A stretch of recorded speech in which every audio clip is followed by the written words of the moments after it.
Climate change is really front page news at the moment, and that's principally because of two factors. The first is the reality of the climate crisis is becoming harder to ignore.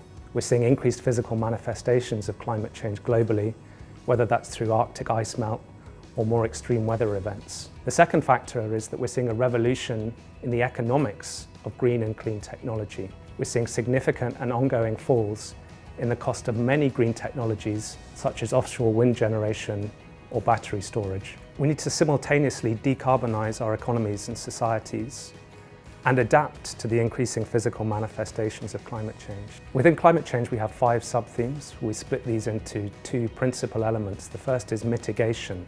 That is how we decarbonize society and economy. There we think about low carbon transport, low carbon power, and resource efficiency. This leads us to consider factors such as offshore wind generation, which will need to grow for many decades, and electric vehicle and battery penetration, which will also have to grow.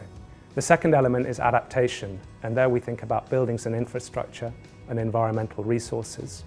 For example, we consider how urban environments will have to increasingly adapt to the physical manifestations of climate change.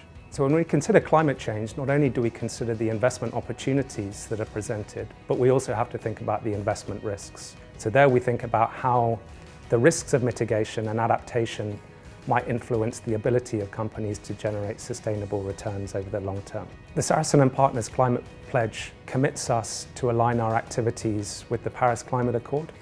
That means that we both have to press companies that we invest in on our clients' behalf to act on climate change, and also presses us to incorporate climate risks and opportunities into our portfolios.